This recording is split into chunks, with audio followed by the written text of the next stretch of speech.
Dieu s'est donné. Mon Dieu s'est donné. Je ne peux imaginer combien ça coûterait. À la croix, il a pris ma place.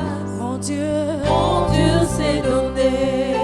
il a pris ma place. Il a pris ma place.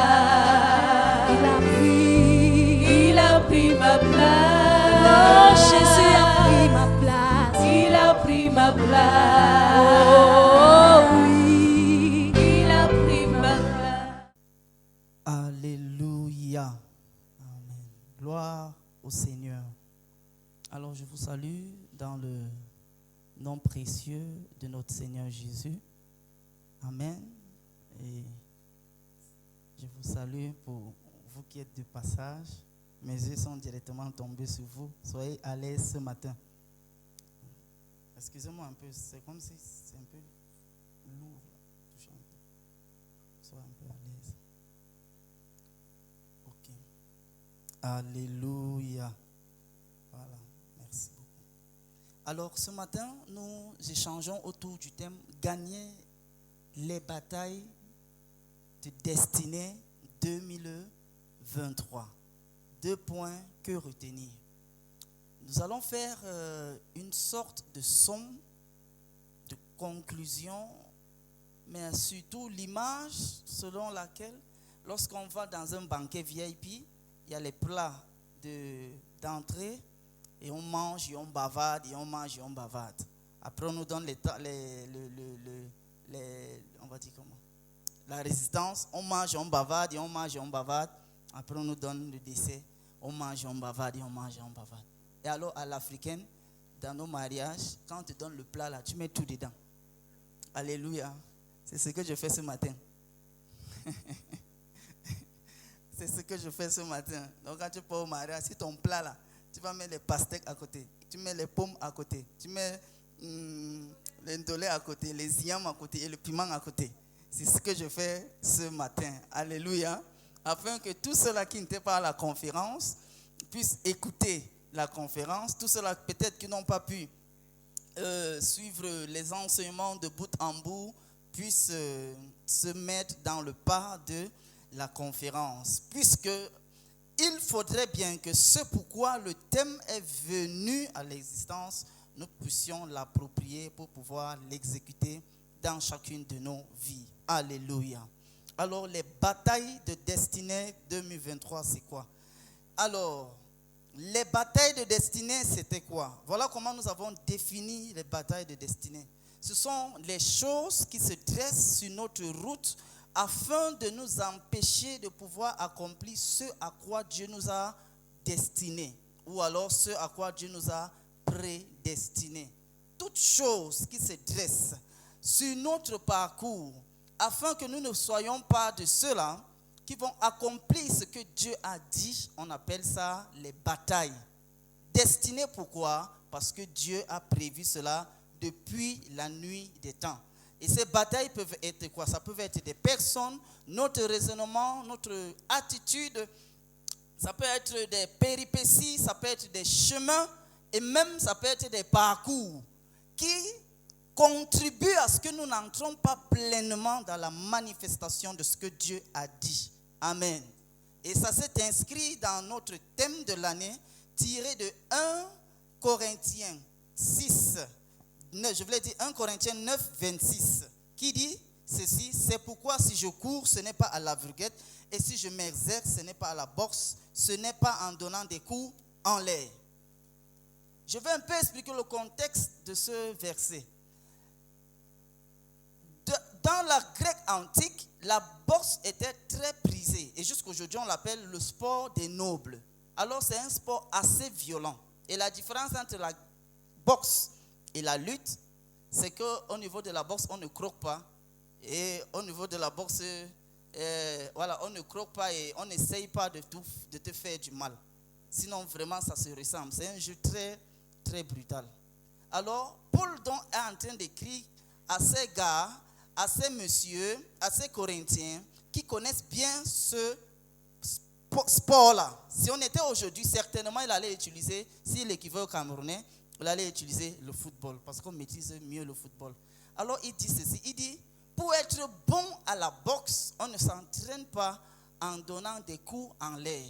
Mais il y a cet instrument-là qu'on frappe dessus, ou alors un gros instrument comme ça, qu'on frappe dessus, afin de pouvoir s'armer, afin de pouvoir se bonifier, afin de pouvoir se muscler, pour pouvoir tenir bon dans le combat. Voilà pourquoi, si je cours, ce n'est pas comme à l'aveuglette. C'est-à-dire, je ne cours pas pour courir, ou bien je ne boxe pas pour boxer. Quand je cours, je ne cours pas sur des chantiers aisants, sur des chantiers où je suis à l'aise. Mais je cours sur les chantiers où je suis mal à l'aise, pour pouvoir fortifier et pouvoir bonifier mon corps. Amen. Ça, c'est un peu le contexte de la boxe et de tout ça. Et voilà pourquoi Paul lui-même a dû véritablement discipliner sa vie afin qu'il ne soit pas disqualifié lorsqu'il va prêcher la parole. Nous sommes dans les batailles de destinée. Alors, l'objectif donc de la conférence a été sur 2 points. Le premier point, c'est de faire découvrir à chacun de nous que nous avons une destinée.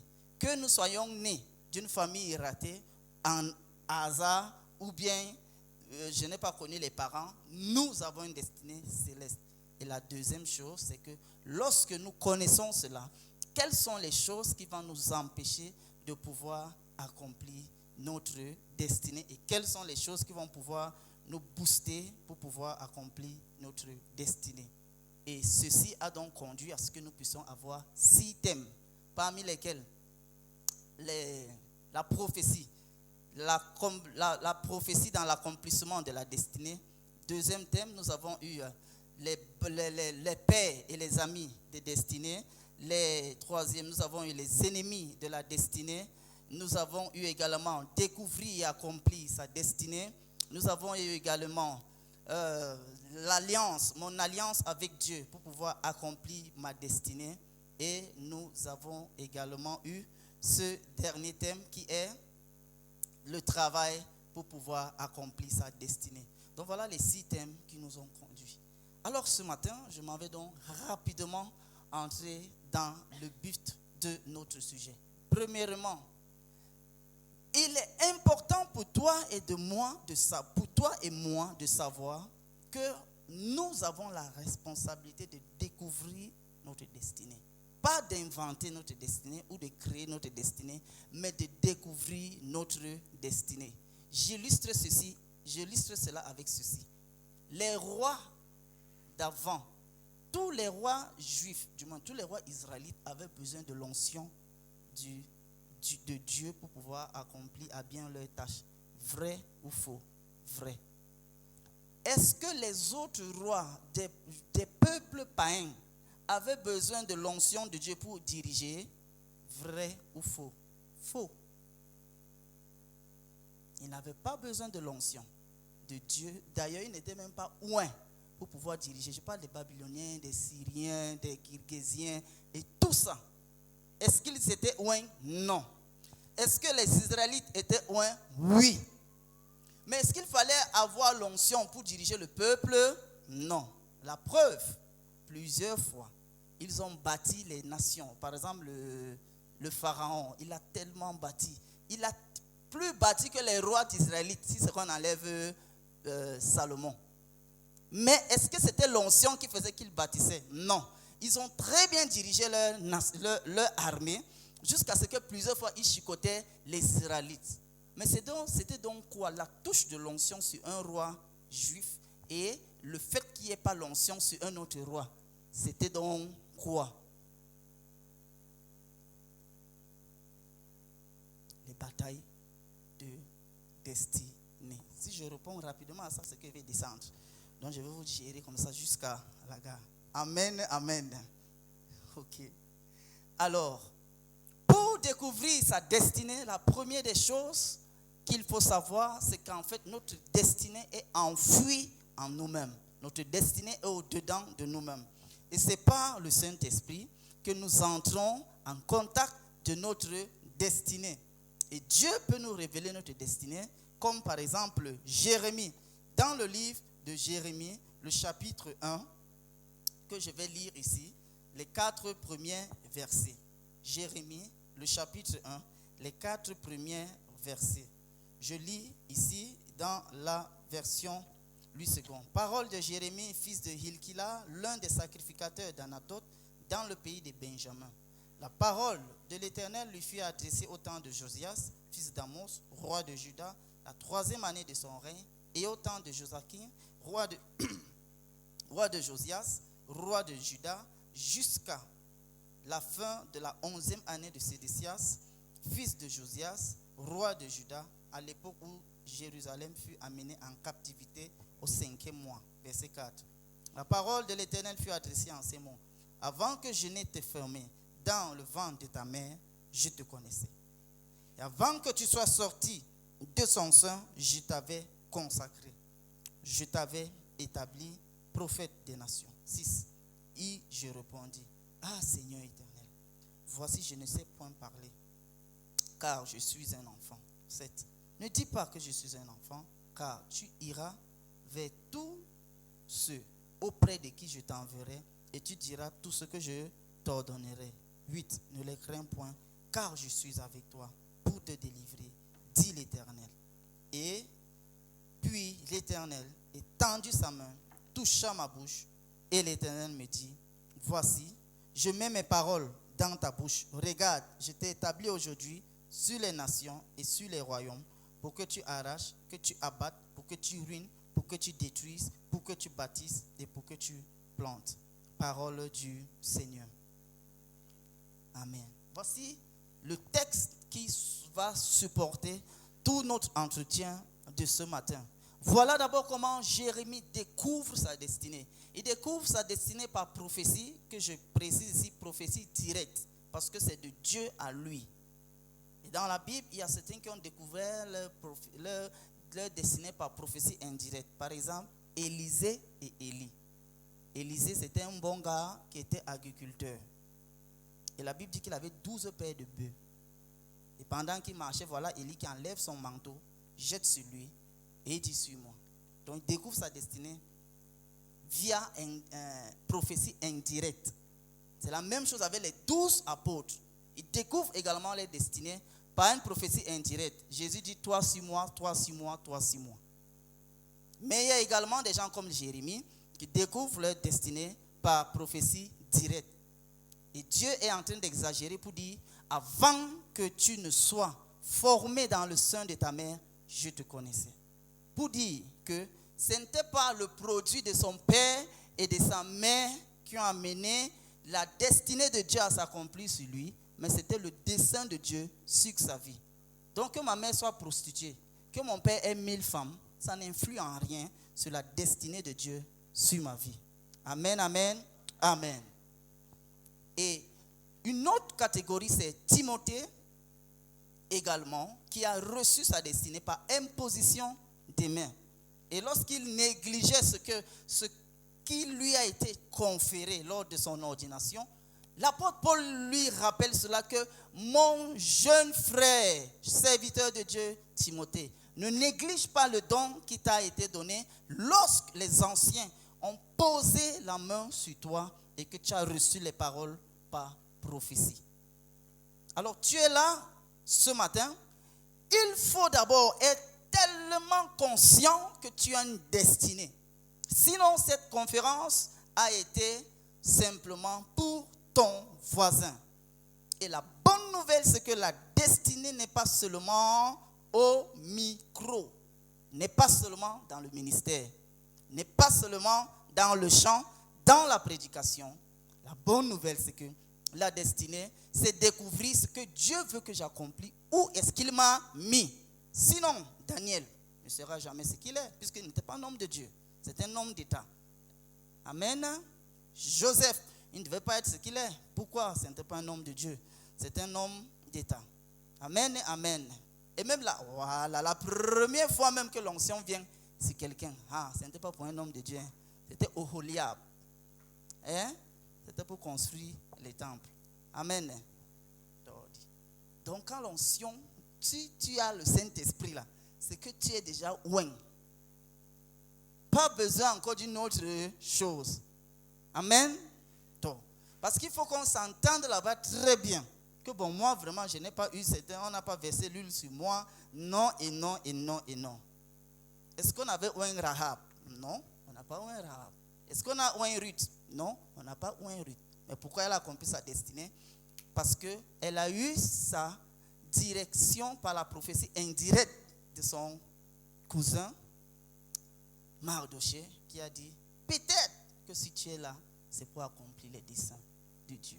Ça veut dire dans tous les secteurs d'activité, nous sommes appelés à découvrir ce pourquoi Dieu nous a appelés. Amen. Ça va même éviter même la jalousie. Voilà, ça évite. Donc même le mauvais cœur là, ça évite ça. Si je sais que ma part, c'est où? Je prends un exemple, c'est dans la maçonnerie. Est-ce que je vais envier le charpentier? Non. Je monte ma part, dès que je finis, je l'appelle, il vient continuer. C'est tout. Merci la mère. Amen. Alors, ça, c'est comment découvrir sa destinée. Et nous avons, je dis, l'obligation. Voilà pourquoi ici, la genuflexion, la sueur spirituelle est appelée ici à pouvoir se manifester dans notre vie. Seigneur, je suis femme au foyer. Ma destinée, c'est quoi? Seigneur, je suis élève, je suis étudiant, je suis commerçant, je suis tel. Je suis chanteur, prédicateur et autres. Ma destinée, c'est quoi? Si il ne te parle pas, tu dois sauf que attendre jusqu'à ce qu'il te parle. Dès que tu connais ça, vraiment, jalousie, ça part. Automatiquement, puisque nous les hommes, on n'envie pas les femmes. Et vous les femmes, vous ne nous enviez pas. Tu as déjà vu un homme être jaloux que telle soeur a fait le make-up? Non. Amen. Puisqu'on sait que dans notre destinée, il n'y a pas make-up. Alléluia. Alléluia. Et c'est donc comme ça que nous pouvons venir à l'église, faire des programmes, mais sans toutefois découvrir notre destinée. Et c'est donc ici que ça fâche. Ça fâche dans notre marche avec le Seigneur.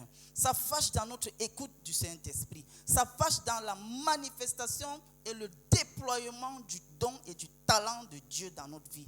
Ça va fâcher quand nous ne le connaissons pas. Gloire à Dieu que ça n'a rien à voir avec le social. Gloire à Dieu que ça n'a rien à voir avec l'argent. Gloire à Dieu que ça n'a rien à voir avec les godasses, avec les relations. Gloire à Dieu. Sinon, les gens comme les nuls, on allait être disqualifiés. Mais comme Dieu est bon, aïe. Amen. Alléluia. Ne crains point, je suis avec toi. Pour te délivrer, dit l'Éternel. C'est vrai que ici, son contexte était plus compliqué. Permettez-moi un peu de vous expliquer. Ici, c'était déjà sur domination. Et c'était tellement fort sur eux que les Israélites partaient toujours prendre l'aide en Égypte. Mais le gars, il sort maintenant dans ce contexte tellement difficile pour dire que le Seigneur va vous sauver. Ah, Jérémie, toi tu es né hier. Tu es même né quand? Qui t'a ouin? Puisque c'était un gamin, un jeune homme. Moi-même là, j'étais son grand frère en ce moment. Tu viens nous dire que ça va aller comment? Je ne sais pas si vous comprenez. Avant lui, il y avait les prêtres et les sacrificateurs. Ils n'ont jamais apporté ce genre de message. C'est tellement fort que les Israélites vont en Égypte chercher de l'aide. Mais le gars vient donc pour dire que non, ça va aller. Comme vous voyez, en fait, revenez, que vos cœurs retournent, Seigneur, vont vers le Seigneur. Le Seigneur va vous faire du bien. Qui pouvait l'écouter? Voilà pourquoi il a oué dans tout son ministère jusqu'à il a écrit un livre de pleurs, de lamentations. Il a tellement pleuré que vraiment on a dit que bon, ici il faut qu'on fasse un livre. Donc livre de pleurs de Jérémie avec beaucoup de chapitres. Est-ce que toi et moi, nous avons des contextes compliqués qui empêcheraient que la destinée de Dieu vienne à notre, je voulais dire, vienne à sa manifestation? Si c'est oui, nous avons quelqu'un dans la Bible qui était dans un contexte plus compliqué que le nôtre, mais qui s'est en sorti. Donc, prends cette parole comme un encouragement. Pour pouvoir dire, si Jérémie s'est en sorti, moi également, je peux m'en sortir. Alors, découvrir donc sa destinée, c'est deux choses, soit prophétie directe, comme j'ai dit, soit prophétie indirecte. Maintenant, accomplir sa destinée. Où est-ce que se trouve ma destinée? Nous avons dit, c'est dans nous, c'est au travers du Saint-Esprit, au travers de Jésus. Pourquoi nous devons accomplir notre destinée? Parce qu'il y a des choses qui viendront à nous uniquement si nous entrons sur le chemin de notre destinée. Ça va venir sans jeûne et sans prière. Pourquoi? Parce que nous sommes sur le chemin de notre destinée. Ennemi, il y en a. C'est pour booster notre foi vers Dieu. C'est vrai. Mais tant que nous ne sommes pas sur le chemin de notre destinée, soit ça ne vient pas, soit ça va venir par fraude. Par exemple, toute femme, en principe, est appelée à donner de naissance. Et notre destinée, d'abord, c'est dans un couple que Dieu donne la naissance. Mais si quelqu'un ne suit pas ce chemin, l'accident peut arriver à côté. Bonne nouvelle, même quand ça arrive, tant qu'on revient vers le Seigneur nous rétablit davantage. Découvrir et accomplir sa destinée. Voilà un texte que nous allons prendre, qui a été utilisé lors de la conférence. C'était notre sœur Lydie dans Actes chapitre 16, le verset 14, que je vais lire. Actes 16, 14. L'une d'elles, nommée Lydie, marchande de pourpre de la ville de Thyatire, était une femme qui craignait Dieu. 1, elle craignait Dieu. 2, elle écoutait Dieu. 3, le Seigneur lui ouvrit le cœur pour qu'elle soit attentive à ce que disait Paul. 15. Lorsqu'elle eut été baptisée avec sa famille, elle nous fit cette demande: si vous me jugez fidèle au Seigneur, entrez dans ma maison, demeurez-y. Et elle nous pressa avec insistance. Regardons ensemble cette sœur, la sœur Lydie, qui est en contact avec sa destinée. Parce qu'elle était déjà une très grande marchande. Amen. On dit qu'elle craignait le Seigneur. Amen. Et on dit qu'elle écoutait le Seigneur. 2 choses. 1, elle craignait le Seigneur. 2, elle écoutait le Seigneur. Mais ce n'était pas suffisant. La suite dit, le Seigneur lui ouvrit le cœur pour qu'elle soit attentive à ce que disait Paul. Ça veut dire qu'elle était là à la réunion sans être là. Et pourtant, elle aimait le Seigneur. Tu peux m'écouter comme tu m'écoutes. Tu peux vivre dans une vie qui plaît au Seigneur, mais ton cœur est fermé à écouter le Seigneur. Amen. Les marchands de pourpre en ce moment-là, ce sont les porteurs. Donc, on va comparer ça aujourd'hui avec quelle qualité de commerce qui donne trop d'argent là. C'était les vendeurs d'or. Voilà. En ce moment-là, si on va transférer ça en 2000, c'était le genre de bénéfices que l'or et les minéraux naturels donnent là. C'est le genre-ci. Elle craignait déjà le Seigneur.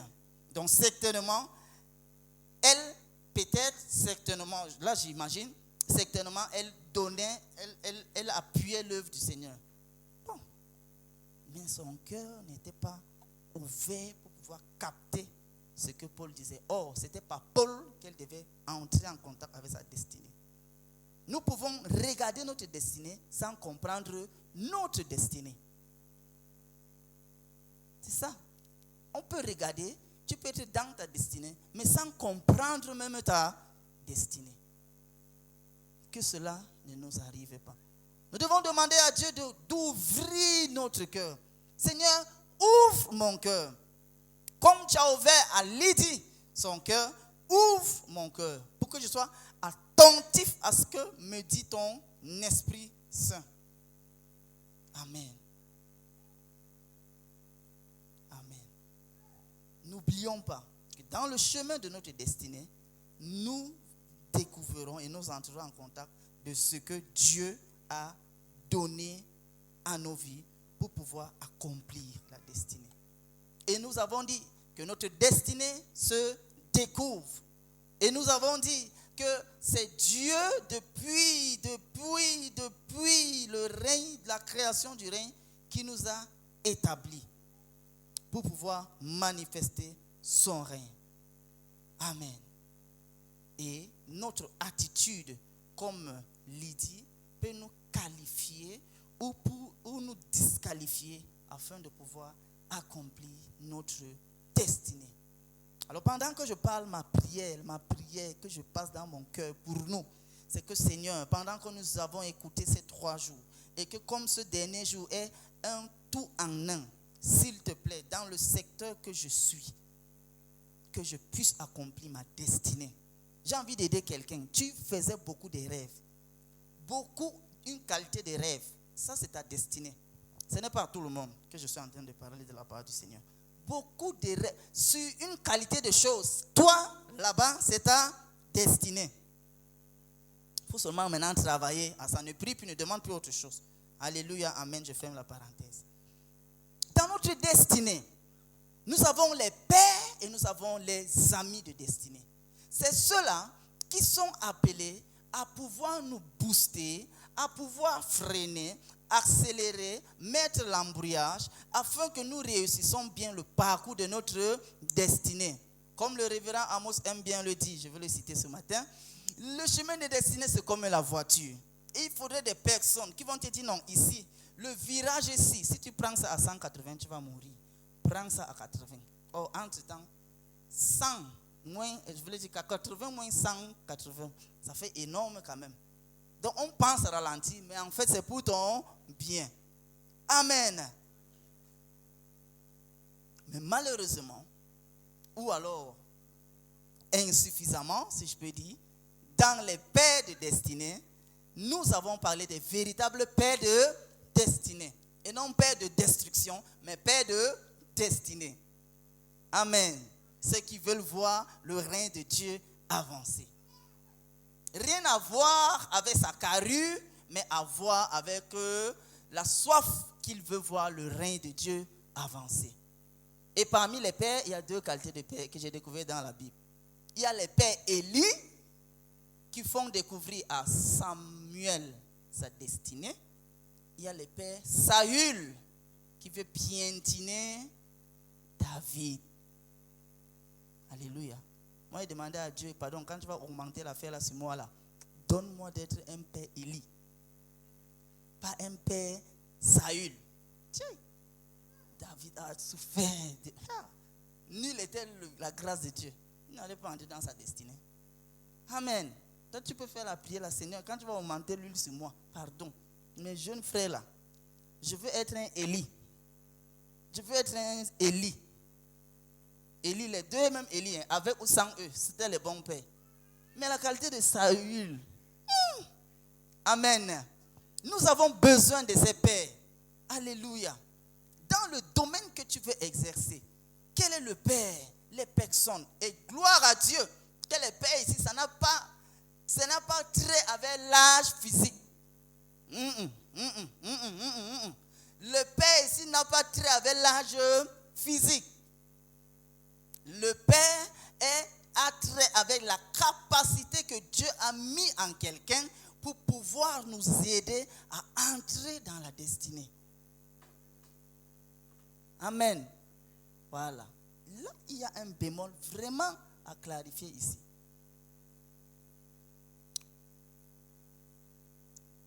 Voilà la petite parenthèse. Voilà la mère de Samuel qui est en problème personnel avec Dieu. Elle n'arrive pas à donner Samuel. La voilà qui part dans le temple et elle pleure devant le Seigneur. La Bible dit tellement qu'elle a pleuré qu'il n'y avait pas les paroles qui venaient sur les lèvres, mais c'était vraiment... Regardons l'attitude du sacrificateur Élie. En ce moment, je fais la parenthèse pour vraiment montrer l'âge et autres. C'était lui l'homme de Dieu, le man of God de l'heure là, c'était lui. Mais là, comment il a traité? Tu es saoul là, il faut sortir d'ici là. Il dit, est-ce que si elle écoutait en ce moment vois-tu comment, le fait qu'elle a été rabrourée, c'est-à-dire, voilà, voilà, est-ce que si elle écoutait ça, elle allait entrer en contact de sa destinée? Non. Elle a dit, mon père, ce n'est pas ça. Je traite certains trucs avec Dieu. Et ta servante est en larmes. Je veux l'enfant. La parenthèse nous aide. Amen. Donc, ça ne veut pas passer. Mais bon, si c'est comme ça, Jésus n'allait pas être un père spirituel. Il est mort à 33 ans. Ça vous aide maintenant? Alors, amen. Ça là, c'est la vérité qui sort de la Bible. Amen. Alors nous avons également besoin des amis de destinée. Oh my God.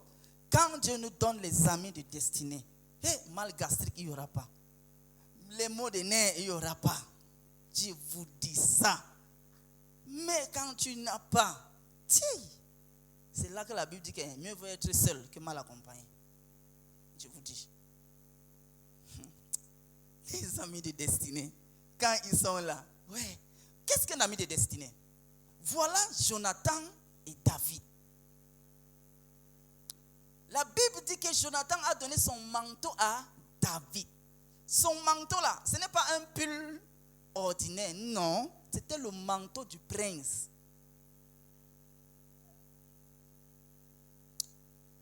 Quand il donne son manteau à David, ça sous-entend quoi? Plusieurs fois, on donnait honneur à David à distance. Et lui, on ne lui donnait pas honneur à distance. Puisque les manteaux, c'était la chose qui représentait telle personne. Alléluia. Et entre-temps, c'était déjà connu que David allait monter sur le trône. C'était connu, ce n'était pas un secret pour quiconque, depuis qu'il avait abattu Goliath. Mais comment Jonathan ne le jalouse pas? Tu vois le genre d'ami là? Ce n'est pas que Jonathan était un faible militaire. Non. Quand tu lis la Bible, il était fort. Stratège. Lui-même, il a fait un jour avec son teneur d'armes. Ils sont allés dévaster toute l'armée Philistin. Des Philistins. Philistines. Bon, voilà. Alléluia. Mais le gars ne jalouse pas David. C'est ça qu'on dit ami de destinée. Alléluia. L'ami de destinée, c'est qui, par exemple? C'est que tu essayes d'aller au Canada. Tu fais le visa, ça échoue. Tu fais le visa, ça échoue. Tu as même les relations, mais tes relations échouent. Lui, maintenant, quand il veut aller au visa, quand il veut aller au Canada, tu l'aides à constituer son visa et tu lui donnes toutes tes relations. Et tu parles de bien à lui, à toutes tes relations. Et Seigneur, donne-nous ce genre d'amis. Est-ce qu'on peut prier 30 secondes? Amen. Est-ce que tu peux prier comme ça 30 secondes? Seigneur, donne-moi ce genre d'amis. Donne-nous ce genre d'amis. Cet ami qui va nous accompagner dans la ligne de notre destinée. Quand nous connaissons le succès, quand nous connaissons la distinction, quand nous connaissons l'élévation, quand nous connaissons les troubles, il est là avec nous et il ne nous abandonne pas, il ne nous sabote pas, il ne nous diminue pas. Il peut prier pour nous, il peut gêner pour nous, il peut soupirer pour nous, il peut avoir les agonies de l'Esprit de Dieu pour nous, pour pouvoir nous voir accomplir notre destinée. Donne-moi d'être ce genre d'ami pour quelqu'un dans sa vie. Donne à ma soeur d'être ce genre d'ami pour quelqu'un dans sa vie. Au nom de Jésus, nous avons prié. Amen. Quand nous avons ce genre d'amis, oh mon Dieu, ce serait facile pour nous de gagner les batailles de destinée. Ce serait facile pour nous d'accomplir ce genre de choses. Plusieurs fois, Jonathan dit non, David ne sort pas. Hier, quand on mangeait à table, mon père a dit ceci, qu'il va sortir, il va aller là-bas. Pardon, ne passe pas par Dan. Quand tu veux passer là, non, passe par l'aéroport. Non, cette fois-ci, passe par Calmer. Non, attends. Je veux envoyer quelqu'un qui va lancer 3 fois. Si tu vois 3 fois, ça veut dire que tu peux sortir. Si tu vois 2 fois, non, ne sors pas.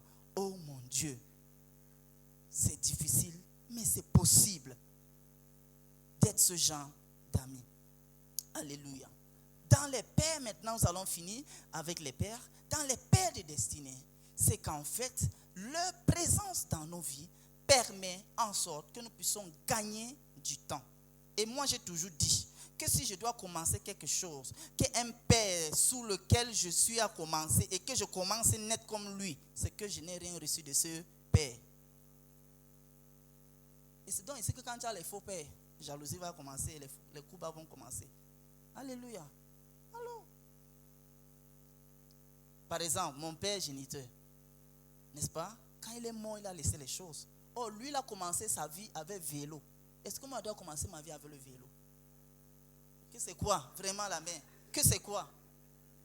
Merci ma main. Que c'est quoi? C'est la même chose dans le ministère. Ça aussi, mon père a 5 églises. Tu crois qu'il veut encore commencer le ministère avec une cellule de prière? Non, je commence par avec une église. Alléluia. C'est pas biblique. C'est biblique. Quand tu meurs, tu laisses les héritages à ton... Et il commence sur l'héritage, vrai ou faux? Alors... Alléluia. Alléluia.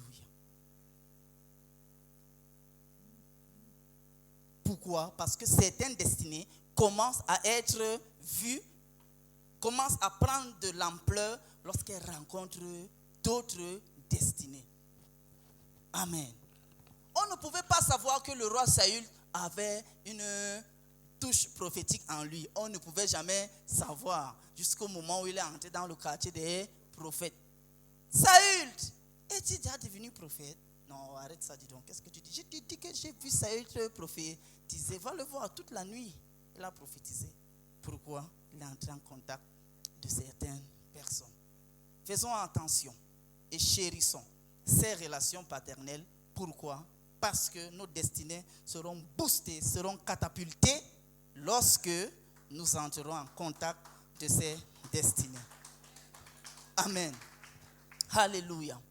Et pendant que nous avons les pères, nous avons découvert, nous commençons maintenant à entrer dans notre destinée, à manifester notre destinée. Maintenant, les ennemis viendront. Je ne veux pas insister sur les ennemis externes, parce que les ennemis externes, vraiment, tout le monde en connaît, même sans discernement de l'esprit. Amen. Voilà. Même sans discernement de l'esprit. Les amis externes, je voulais dire, les ennemis externes, c'est les ennemis externes. Tu vois? Là-bas, je n'insiste pas. Mais je veux parler des ennemis internes. C'est ceux-là qu'il faut être tellement méticuleux pour pouvoir ne pas entrer. Quelqu'un a dit, ton premier Satan, c'est toi-même. Et c'est vrai. Lors de la conférence, nous avons relevé le ventre. Or, c'est une destinée que Dieu veut catapulter. C'est une destinée que Dieu veut booster. C'est une destinée que Dieu veut faire éclore. Vont nous amener à pouvoir prier et jeûner. L'autre là, qu'on ne se mente pas. Qu'on ne se mente pas. Qu'on ne se mente pas. La prière n'est pas périmée. Et les gens qui n'aiment pas beaucoup prier, je vous regarde seulement avec 2 yeux, je vous dis que Dieu vous bénisse. Mon maître qui est mort sur la croix, il a beaucoup prié. Et c'est la première personne qui avait la plénitude de l'esprit. Il a beaucoup prié. Et moi, je limite. Moi, je ne sais pas qui est mort sur la croix. My God. Quel est le plaisir à dire que tu as un meilleur ami? Non, moi, je cours seulement 2 minutes avec mon meilleur ami chaque jour. 2 minutes. Ton meilleur ami, 2 minutes. Mais c'est ce que nous faisons dans les prières. Nous avons même exalté le fait de ne pas beaucoup prier. Que non, bon, moi je prie un peu et ça passe. Hey! Quand tu lis la Bible de Genèse, Apocalypse, prier un peu n'existe pas.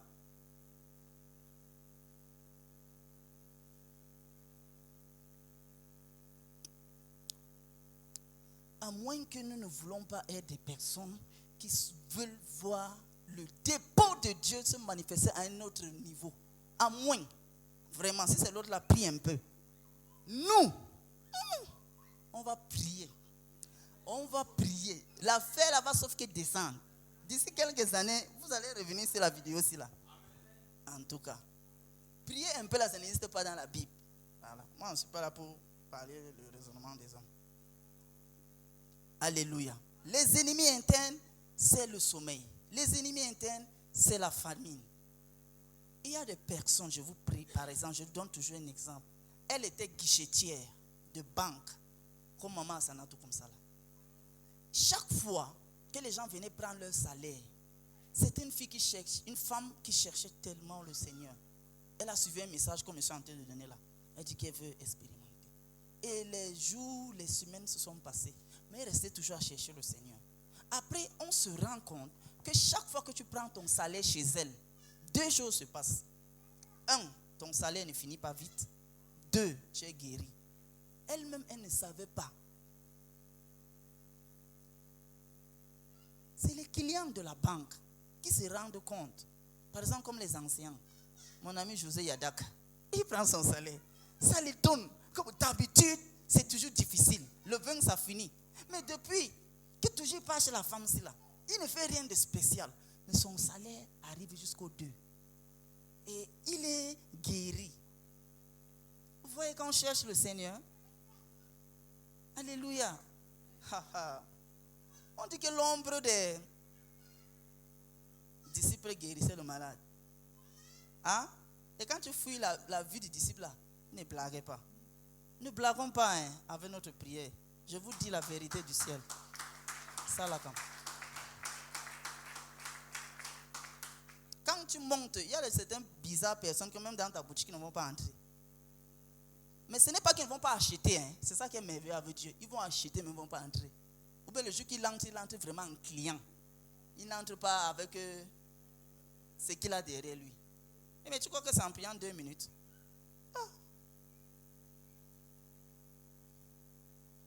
Alléluia. Les ennemis de destinée. Faisons attention. Lorsque nous désobéissons à la voix du Seigneur, lorsque nous entrons dans une forme de cupidité, la cupidité, ma cupidité n'est pas forcément ta cupidité. Par exemple, il y a des gens qui pour donner l'argent à l'église, tu réfléchis beaucoup. Mais dès qu'on te dit tel, tu donnes ça, c'est être cupide. Vous voyez, donc la cupidité dépend des uns et des autres. L'autre, il donne normalement.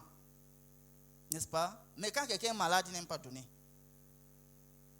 L'autre, il donne beaucoup quand c'est dans la maladie, mais quand c'est pour Dieu, il ne donne pas. Ce sont les ennemis de notre destinée. Ce sont des choses qui empêcheront que nous puissions manifester notre destinée. Alléluia. Amen. Alors, lorsque nous parlons donc du temps et de la saison des destinées, nous avons appris que les saisons de destinée sont un peu à l'image des saisons naturelles. L'hiver, le printemps, l'été et l'automne. Et là-dedans, il y a des choses et des circonstances qui vont commencer à se manifester dans notre vie et qui seront comme en train de nous dire où est-ce que nous sommes en train de traverser. Ici, permettez-moi de citer l'enseignement que nous avons eu.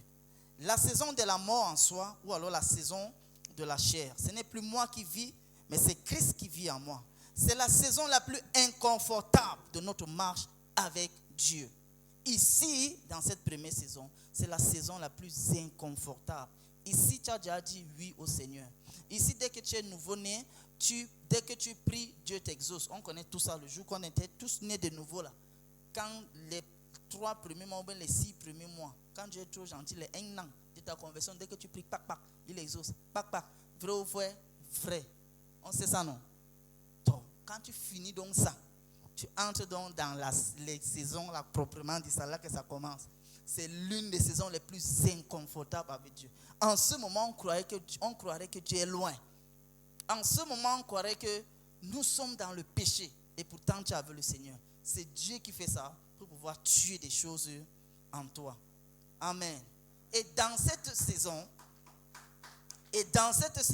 ce que tu fais pour Dieu est moins important que ton intimité avec Dieu. Autrement dit, ton intimité avec Dieu est plus important que ce que tu fais pour Dieu. Ne sois pas une Marthe qui bosse, mais sois une Marie qui sait accueillir Dieu chez lui, honorer Dieu afin de pouvoir écouter Dieu. Amen. Maintenant, dans l'appel à l'accomplissement de notre destinée, C'est une période donc que Dieu nous met afin que nous puissions découvrir notre destinée. Et c'est donc ici que ce que j'ai dit plus haut revient. Notre vie à pouvoir chercher le Seigneur n'est pas une question superficielle. Pour tous ceux-là qui veulent véritablement accomplir l'œuvre de Dieu, accomplir leur destinée, je préfère dire ça, accomplir leur destinée, notre relation avec le Seigneur ne sera pas, au langage camerounais, ça ne serait pas le lait. Mais pour quelqu'un qui ne veut pas puissamment entrer dans l'accomplissement de sa destinée, tu peux négliger ta relation avec Dieu. Dès que tu connais ça, il y a un genre de péché que sans prophétie ça part, sans parler en langue ça part, sans imposition de main ça part, parce que tu veux te consacrer au Seigneur. Amen, amen, amen. Amen.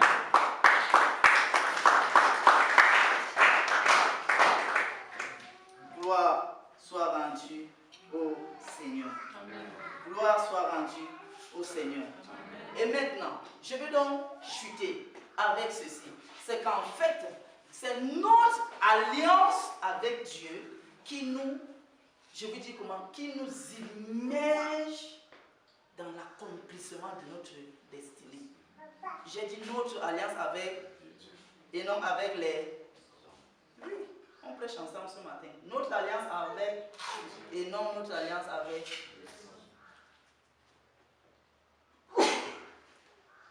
On a déjà parlé des pères, on a parlé des amis. Alléluia. On a vu leur rôle. Mais je dis maintenant, pour être immergé, mouillé, comme dans Ézéchiel, on dit que c'est monté, les eaux sont montées ici, les eaux sont montées ici, les eaux sont montées ici, les eaux sont montées ici, et les eaux sont montées ici. Le genre, c'est là. C'est notre alliance avec Dieu qui va parler à notre faveur. Ici, c'est le genre d'alliance que Anne a fait à Dieu. Donne-moi un Samuel. Ça, c'est le genre d'alliance-là. Et les alliances, ça ne se fabrique pas. Ça ne se négocie même pas avec Dieu. Je mets le guillemets. Mais ça s'arrache avec Dieu. Amen, amen, amen. Les alliances. Je dis, les alliances ne se négocient pas avec Dieu, entre guillemets, mais ça s'arrache avec Dieu. Vous croyez que c'est Dieu qui a dit à Anne que donne-moi ton fils? Non, c'est Anne qui a dit, Seigneur, si tu me donnes un fils, je veux le mettre à ton service.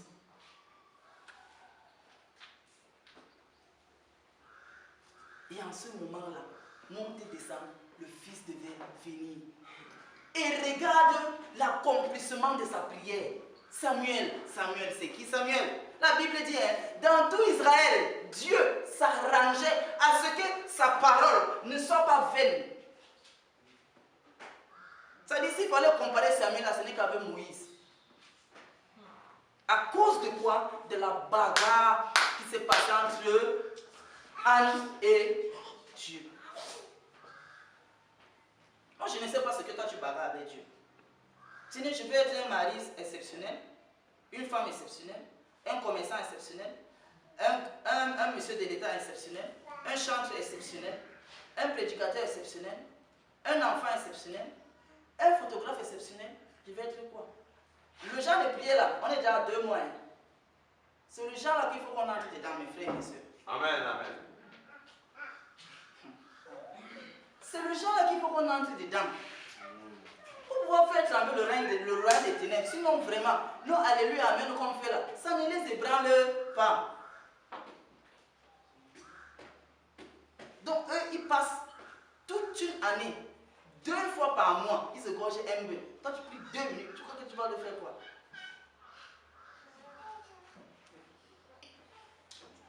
Tu dis que Jésus est puissant. Jésus est puissant. Quand tu envoies le nom de Jésus, ça les branle.